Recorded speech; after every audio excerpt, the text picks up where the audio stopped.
ఆర్మూరు రైతాంగం, ఆర్మూరు యువకులు మిట్ట మధ్యాహ్నం అన్నం తినకుండా సాయంత్రం అయినా మీరందరూ ఎదురు చూసి ఆనాడు నాకు స్వాగతం పలికి నాకు ఒక ధైర్యాన్ని ఇచ్చి కాంగ్రెస్ పార్టీకి సోనియా గాంధీ గారికి ఒక నమ్మకాన్ని ఇవ్వడంతో శ్రీమతి సోనియా గాంధీ గారు నన్ను కాంగ్రెస్ పార్టీ అధ్యక్షుడిగా నియమించడం జరిగింది. వాస్తవంగా కాంగ్రెస్ పార్టీ అధ్యక్షుడిగా అవకాశం రావడానికి ఆనాడు ఆర్మూరులో ఈ రైతాంగం చేసిన దీక్ష, ఆనాడు మీరు అండగా నిలబడ్డారు కాబట్టి ఈనాడు పిసిసి అధ్యక్షుడినై రాష్ట్రం నలుమూలలో తిరిగి తండాలలో, గూడాలలో, మారుమూల పల్లెల్లో ప్రతి పేదవాడి తలుపు తట్టి ప్రతి పేదవాడి గుండెకు చేరుకొని ప్రజల్ని సమన్వయం చేసి 4 కోట్ల ప్రజల్ని కాంగ్రెస్ పార్టీ వెంట నడిపించినందుకు ఈనాడు ప్రజలు ఆశీర్వదించి 65 సీట్లు గెలిపించి తెలంగాణ రాష్ట్రానికి ముఖ్యమంత్రిగా చేసి మళ్ళీ ఈరోజు ఆర్మూర్ అంబేద్కర్ చౌరస్తాలో తెలంగాణ రాష్ట్ర ముఖ్యమంత్రిగా మీ ముందల నిలబడి నేను ఈరోజు మాట్లాడుతున్న మిత్రులారా, ఈరోజు నేను ఈ స్థాయికి చేరడానికి ఆనాడు ఆర్మూరు రైతాంగం అండగా నిలబడడమే ఈరోజు ఎంతో ఉపయోగపడ్డది అని చెప్పి నేను మీ ముందు చెప్పదలుచుకున్నా. మిత్రులారా, ఈరోజు మీరు ఆలోచన చేయండి. 2014లో 100 రోజుల్లో చక్కెర కర్మాగారం తెరుస్తా అని మాట ఇచ్చి చంద్రశేఖరరావు కుమార్తె కల్వకుంట్ల కవిత ఎన్నికల బరిలో దిగింది. ఆ ఎన్నికల్లో 100 రోజులు కాదు కదా, 10 ఏళ్ళైనా చక్కెర కర్మాగారం తెరవకపోవడంతో ఆనాడు అండగా నిలబడి నిజామాబాద్ నియోజకవర్గం నుంచి పార్లమెంటుకు పంపించిన మీరు ఈ ప్రాంత రైతాంగం వాళ్ళని నమ్మించి మోసం చేసినందుకు, ఈ నిజామాబాద్ ప్రాంత రైతులను నట్టేట ముంచినందుకు అందరూ ఏకతాటిపైకి వచ్చి దాదాపుగా 2019లో 100 మంది నామినేషన్ వేసి మీ ప్రతాపాన్ని చూపించి ఆనాడు మీ రైతాంగంతోని పెట్టుకుంటే మీకు మాట ఇచ్చి మోసం చేస్తే తప్పకుండా బండకేసి కొడతామని ఆర్మూరు ఈ ప్రాంత రైతులు నిరూపించారు. అదేవిధంగా 2019లో ఒక గుండాయన మీకు బాండ్ పేపర్ రాసిచ్చాడు. 5 రోజుల్లో అధికారంలోకి వచ్చిన వెంటనే ఎంపీగా గెలిచిన 5 దినాలల్లో నిజామాబాద్ పసుపు రైతాంగానికి నిజామాబాద్కు పసుపు బోర్డు తెస్తా అని బాండ్ పేపర్ రాసి ఇవ్వడమే కాదు, రాజ్నాథ్ సింగ్ నాడు వీడికి పిలిపించి మీకు అందరికి మాట ఇప్పించండు. రామ్ మాధవ్ గారిని ఈ ప్రాంతానికి ఆహ్వానించి రామ్ మాధవ్ గారి చేత కూడా మీకు మాట ఇచ్చిండ్రు. మీరు అనుకున్నాడు మావాడే మా బిడ్డనే పసుపు బోర్డు ఇప్పిస్తా అంటున్నాడు కదా, పసుపు రైతాంగాన్ని ఆదుకుంటా అంటున్నాడు కదా, అందుకే కవితను బండకేసి కొట్టి ఈ గుండును పార్లమెంటుకు మీరు పంపించారు. నేను ఇవాళ మా ఆర్మూరు యువకుల్ని నేను అడుగుతున్నా, 5 ఏళ్ళు అయిపోయింది, మోడీ ప్రధానమంత్రి అయి 10 ఏళ్ళు అయిపోయింది, మళ్ళా ప్రధానమంత్రి గారు వచ్చి ఇప్పుడు మళ్ళా గుండును గెలిపించండి నేను మీకు పసుపు బోర్డు ఇస్తా అంటున్నాడు. నేను అడుగుతున్నా, ఇదే ఒకవేళ గుజరాత్లో మాట ఇచ్చుంటే, ఇదే ఒకవేళ ఉత్తరప్రదేశ్లో మాట ఇచ్చుంటే ఇవాళ నరేంద్ర మోడీ గారు ఇట్లనే వాయిదాలు వేసుకుంటా 10 సంవత్సరాలు వాయిదా పెడుతుండేనా? ఇవాళ మన ప్రాంతమన్నా మన రైతులన్నా లెక్కలేని తనం వల్లనే ఎన్నిసార్లైనా వీళ్ళను వంచవచ్చు, మోసం చెయ్యొచ్చు, ఎప్పటికైనా వీళ్ళని నమ్మించి గొంతు కొయ్యొచ్చు అని ఇవాళ నరేంద్ర మోడీ గారు, ధర్మపురి అరవింద్ గారు అనుకుంటున్నారు. అందుకే నేను అడుగుతున్న మిత్రులారా, ఈరోజు మీరు మొన్న జరిగిన శాసనసభ ఎన్నికల్లో అయినా ఈ ఆర్మూరు నుంచి మీకు శనిలాగా పట్టిన ఆ జీవన్ రెడ్డిని, వాడు నకిలీ జీవన్, నికార్సైన జీవన్ అన్న ఇక్కడున్నారు.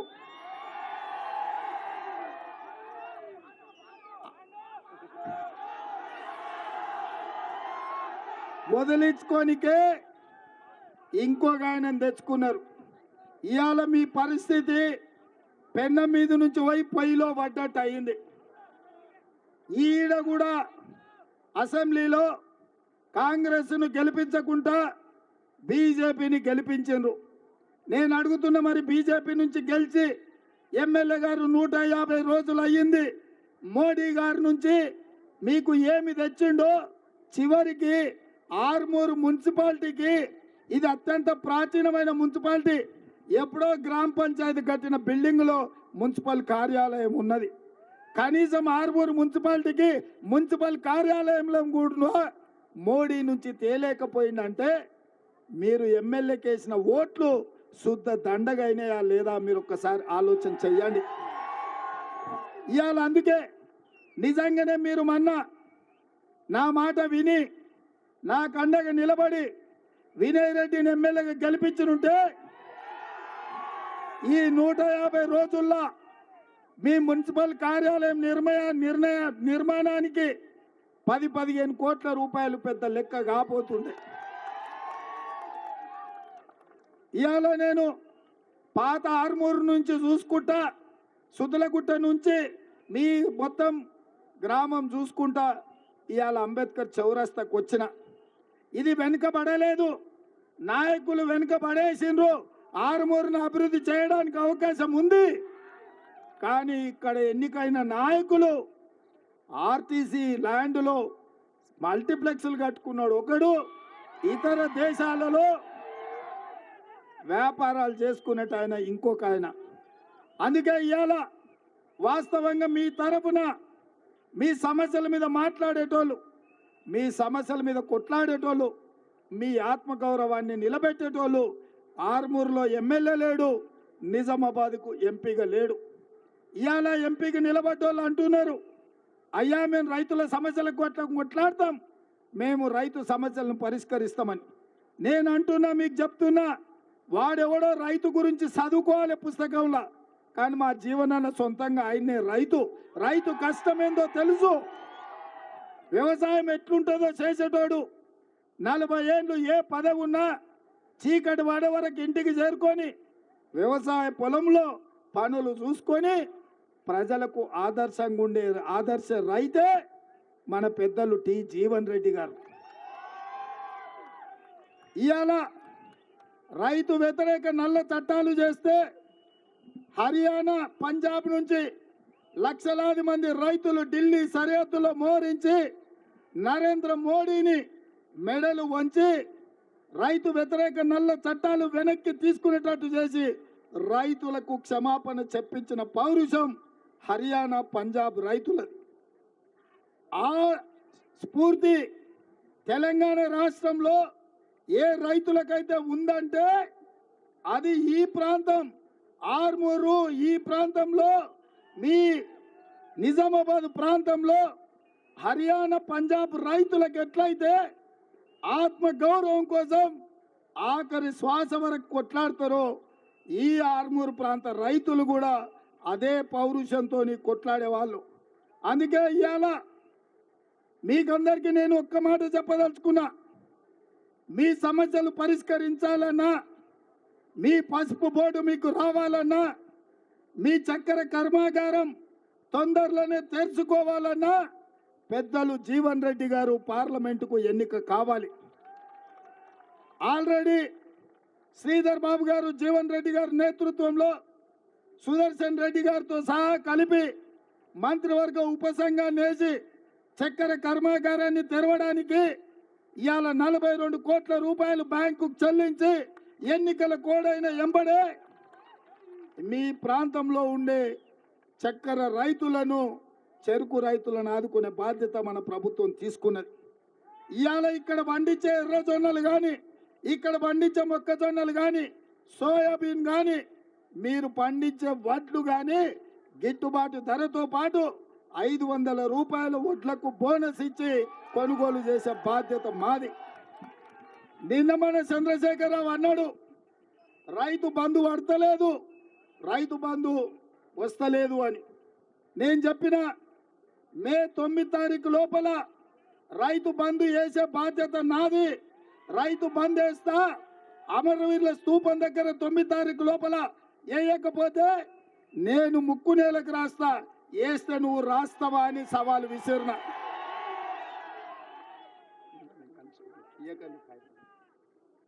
ఇవాళ ఆ సవాలు విసిరి 9 తారీఖు కాదు 6 తారీఖు లోపలనే ఈ రాష్ట్రంలో ఉండే 69 లక్షల రైతులకు రైతు భరోసా పథకం కింద ఆఖరి రూపాయి వరకు 6 తారీఖు నాడే అందరి ఖాతాలు వేసిన. ఇవాళ చంద్రశేఖరరావు నేను అడుగుతున్నా, నీకు సిగ్గుమానం ఉంటే రా అమరవీరుల స్తూపం దగ్గరికి, లేకపోతే ఆర్మూర్ అంబేద్కర్ చౌరస్తలకు రా. సవాలు విసురుడు కాదు, సవాళ్లు స్వీకరించే దమ్ముండాలి కేసీఆర్. ఇవాళ మొత్తం రాష్ట్రంలో ఉండే 69 లక్షల మందికి రైతు భరోసా పథకంలో అందరికి నిధులు వేసిన ఏ రైతు ఖాతాలైనా మీరు పోయి చూడండి, మీకు నిధులు వచ్చినాయా లేదా ఆలోచన చెయ్యండి. అందుకే ఇవాళ చంద్రశేఖరరావుని అడుగుతున్నా, రా అమరవీరుల స్తూపం దగ్గరికి ముక్కు నేలకు రాయనికని నేను అడుగుతున్నా. నేను ఇంకో మాట కూడా చెప్పదలుచుకున్నా, సిగ్గులేనోడు చంద్రశేఖరరావు ముక్కు నేలకు రాస్తాడు, ఎందుకంటే ముక్కింత పొడుగుంది రాస్తే పోయేదే ఉంది అనుకుంటాడు. అందుకే నేను చెప్పదలుచుకున్న ఆర్మూర్ రైతాంగానికి, మీ అన్న, మీ సోదరుడు, మీ రేవంత్ అన్న, మీ తమ్ముడు మాట ఇస్తే మాట కోసం తల తగి కింది పడ్డా వెనక్కి తిరిగి చూడాడు. ఈ 10 ఏళ్ళు ఎన్ని కేసులు పెట్టినా, ఎన్ని అరెస్టులు చేసినా, ఎన్నిసార్లు జైలుకు పంపించినా ఈ లక్షలాది మంది కార్యకర్తల కోసం నిటారుగా నిలబడి కొట్లాడి ఇవాళ ఇందిరమ్మ రాజ్యం ప్రజా పాలన తీసుకొచ్చినాం. అందుకే ఈ అంబేద్కర్ చౌరస్తాలో ఇవాళ రైతు రుణమాఫీ గురించి మాట్లాడుతున్నారు. నేను హరీష్ రావు అన్నాడు, నేను మన ఎన్నికల ప్రచారంలో తెలంగాణ రైతాంగానికి మాట ఇచ్చిన 15 ఆగస్టు లోపల 2 లక్షల రైతు రుణమాఫీ చేస్తా అని. హరీష్ రావు అన్నాడు, నువ్వు చెయ్యలేవు, నువ్వు చేస్తే నేను రాజీనామా చేస్తా, మళ్ళీ ఎన్నికల్లో పోటీ చేయను సిద్దిపేటలో అని. నేను అన్న హరీష్ రావుతోని, రాజీనామా పత్రం జేబులో పెట్టుకో, 15 ఆగస్టు నాడు ఈ దేశానికి స్వాతంత్రమే కాదు, రైతులకు రుణమాఫీ నుంచి స్వతంత్రమే కాదు, సిద్దిపేట పట్టిన శనీశ్వరరావును కూడా వదిలిస్తా అని. అందుకే ఇవాళ ఆర్మూర్ ప్రజలకు, ఆర్మూర్ రైతాంగానికి, నిజామాబాద్ రైతాంగానికి నేను మాట ఇస్తున్నా, ఆర్మూర్ సుద్దులగుట్టే సాక్షిగా 15 ఆగస్టు లోపల 2 లక్షల రూపాయల రుణమాఫీ చేసి తీరుతా. కాస్కో శనీశ్వరరావు, శాశ్వతంగా నీ పీడ సిద్దిపేటకు విరగడి అవుతుంది అని చెప్పి నేను ఈ వేదిక మీద నుంచి చెప్పదలుచుకున్నా. అందుకే మిత్రులారా, ఇవాళ మీరందరూ ఆలోచన చేయండి, మీరందరూ చైతన్యవంతులు. ఈ ప్రాంతంలో ఆదర్శ గ్రామమైన అంకాపూర్ మీ ప్రాంతం నుంచి ఉంది. దేశంలో రైతులు ఏ విధంగా ఉండాలనో, రైతుల నిర్ణయాలు ఎట్లుండాలనో నిజామాబాద్ ప్రాంత రైతుల నుంచి నేర్చుకునే సంస్కృతి ప్రాంతంలో ఉంది. అందుకే మీ చైతన్యవంతమైన రైతులను, ఇక్కడికి వచ్చిన యువకులను, మా ఆడబిడ్డలు, మా మహిళలందరిని అడుగుతున్నా, 2014లో బీఆర్ఎస్ని గెలిపించను, 2019లో బీజేపీని గెలిపించను. వాడిని చూసిండ్రు, వీడిని చూసిండ్రు, ఇద్దరు కలిసి మిమ్మల్ని నిండా ముంచిండ్రు. ఒక్క అవకాశం జీవనానికి ఇవ్వండి. జీవనన్న ఆయనే స్వయంగా రైతు సమస్యలు తెలిసినోడు, పెద్ద మనిషి. ఆ బీజేపీ ఆయన అహంకారం 6 అడుగులు ఉంటే ఎట్లుంటుందో బీజేపీ వాడికి అట్లుంటాడు. ఇక్కడ ఉన్నోళ్ళు చెప్పండి ఎంత అహంకారం ఉంటుందో బీజేపీ అభ్యర్థికి మీరు చూడండి. గ్రామాలలో పెద్దోళ్ళని అడగండి, ఆయన బలుపు, ఆయన వాపు అవమానించే విధంగా 6 అడుగులకు అహంకారం ఉంటే అరవింద్ అవుతాడు తప్ప జీవనన్న లాగా రైతు కాడు. అందుకే జీవనన్న మనోడు, మన మధ్యలో ఉండేటోడు, మన రైతు, మన కష్టం తెలిసినోడు, మన కాలం తెలిసినోడు. రైతు కష్టం వస్తుంది ఎట్లుంటుందో ఆయననే స్వయంగా రైతుగా చూసినోడు. అందుకే ఇవాళ ఈ నిజామాబాద్ ప్రజల్ని మీరు తీర్పు ఇవ్వండి అని అడుగుతున్నా. 10 ఏళ్ళు మన ప్రభుత్వం ఉంటుంది. మీ సమస్యల్ని పరిష్కరించే బాధ్యత, మీ చక్కెర కర్మాగారం తెరిచే బాధ్యత, మీ పసుపుకు గిట్టుబాటు ధర ఇచ్చే బాధ్యత, మీ ఎర్రజొన్నలు పండించిన వాటికి ధర చెల్లించి తీసుకునే బాధ్యత, మీరు పండించే వడ్లకు 500 రూపాయలు ఇచ్చే బాధ్యత మన ప్రభుత్వం తీసుకుంటుంది. మీకు 2 లక్షల రూపాయల రైతు రుణమాఫీ చేసే బాధ్యత 15 ఆగస్టు లోపల అవి చేసి తీరుతా అని మీకు అందరికీ మాటిస్తున్నా. అట్లనే ఆర్మూర్ మున్సిపల్ చైర్పర్సన్ గారు చాలా విషయాలు, లావణ్య గారు చాలా విషయాలు కైతాలేవే చాలా సమస్యల మీద పాపం రిప్రజెంటేషన్ ఇచ్చింది. కానీ నేను ఒక్క మాట ఇచ్చిపోతున్నా, ఎన్నికల కోడ్ అయిన ఎంబడే ఆర్మూర్కు మున్సిపల్ కార్యాలయాన్ని 16 కోట్ల రూపాయలు మంజూరు చేసి ఆర్మూర్ మున్సిపాలిటీలో వారు చాలా విషయాలు, చాలా రిప్రజెంటేషన్ నాకు ఇచ్చిండ్రు. వాటన్నిటినీ తప్పకుండా పరిశీలిస్తా.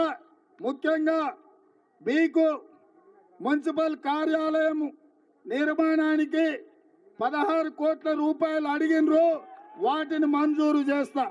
అదేవిధంగా ఆర్మూర్ మున్సిపాలిటీలో విలీన గ్రామాలు ఉన్నాయి, ఆ సమస్యలు కూడా వారు చెప్తున్నారు. వాటిని ఏ మేరకు పరిష్కరించాలో తప్పకుండా ప్రభుత్వం పరిగణలోకి తీసుకుంటుంది. ఇవాళ 10 ఏళ్ల తర్వాత కూడా నరేంద్ర మోడీ గారు వచ్చి చెప్పిన అబద్ధాలనే మళ్ళీ మళ్ళీ చెప్తున్నాడు. 10 ఏళ్ళు మోడీ గారు ప్రధానమంత్రిగా ఉండి మనకు పసుపు బోర్డు ఇవ్వలేదు, మన షుగర్ ఫ్యాక్టరీ తెరవలేదు. ఇవాళ మళ్ళీ అదే ముచ్చట చెప్పి మనల్ని బోర్ల పడేయాలని చూస్తున్నాడు. అందుకే ఎమ్మెల్యేగా బీజేపీకి ఇచ్చిండ్రు, ఎంపీగా బీజేపీకి ఇచ్చిండ్రు. నేను అడుగుతున్న మా మిత్రులని, ఈసారి పెద్దలు జీవన్ రెడ్డి గారిని ఎంపీగా గెలిపించండి. మీ ప్రాంత రైతుల సమస్యల్ని గల్లీ నుంచి ఢిల్లీ వరకు పరిష్కరించే బాధ్యత పెద్దలు జీవన్ రెడ్డి గారు తీసుకుంటారు. అందుకే మిత్రులారా, ఇవాళ ఒక్కటే నేను చెప్పదలుచుకున్నా, ప్రతి వాడు దేవుడు అంటాడు, అక్షింతలు ఇస్తాడు. నేను అడుగుతున్న ఈడ 90% మా హిందూ సోదరులు ఉన్నారు, మా హిందూ బంధువులు ఉన్నారు. ఎక్కడైనా కళ్యాణం కాకుండా అక్షింతలు వస్తాయా? మనం పెళ్లికి ఎప్పుడైనా వెళ్తే కళ్యాణం అయినాకనే కదా మన చేతులు అక్షింతలు పెడతారు వేయమని. భద్రాచలంలో అయినా అయోధ్యలో అయినా రాముల వారి కళ్యాణం అయినాకనే కదా మనకు అక్షింతలు ఇస్తే మనం అక్షింతలు వేసి దండం పెట్టుకునేది. మరి రాముల వారి ప్రతిష్ట కంటే 15 రోజుల ముందే బీజేపీ వాళ్ళు ఇంటింటికి అక్షింతలు తెచ్చి పంచిండ్రు. ఇది హిందూ సాంప్రదాయమా అని నేను అడుగుతున్నా. ఇది దేవుడిని మోసం చేయడం కాదా? దేవుడి పేరు మీద ఓట్లు అడుక్కోవడం, ప్రజల్ని మభ్యపెట్టడం కాదా? ఇవాళ బీజేపీ వాళ్ళు తెగబడి హిందూ సాంప్రదాయాలకు వ్యతిరేకంగా రాముడి ప్రతిష్ట జరగకంటే ముందే 15 రోజుల ముందే అక్షింతలు ఎక్కడి నుంచి వచ్చినాయని నేను బీజేపీ నాయకులను అడుగుతున్నా. వేద పండితులకు నేను దండం పెట్టి చెప్తున్నా, సాంప్రదాయం ఏందో మీరు ప్రజలకు చెప్పండి. మేమందరం హిందువులం కాదా? మేము దేవుళ్ళకు మొక్కలేదా? శ్రీరాముడికి పూజ చేయలేదా? మేము హనుమంతుడిని కొలవలేదా? ఇవే కాదు, మా గ్రామాలలో మేమందరం వ్యవసాయం చేసుకునేటోళ్ళం. ఎల్లమ్మకు, పోషమ్మకు, మైసమ్మకు కోడిని కోసినాం, కళ్ళు కోసినాం. మన రైతులం ఏం చేస్తామే? పంట చేతికొచ్చేటప్పుడు మన ఇంటి దైవమైన పోషమ్మకో, ఎల్లమ్మకో, మైసమ్మకో దండం పెట్టుకొని, అమ్మ తల్లి తల్లగా చల్లగా చూడు, నీకు కోడి కోసినాం, కళ్ళు కోసినాం అని చేస్తున్నామా లేదా? చేయలేదా మనము? బీజేపీ వచ్చి మనకు నేర్పాలా? బీజేపీ వచ్చి మనకు భక్తి గురించి, పూజల గురించి చెప్పాలనా?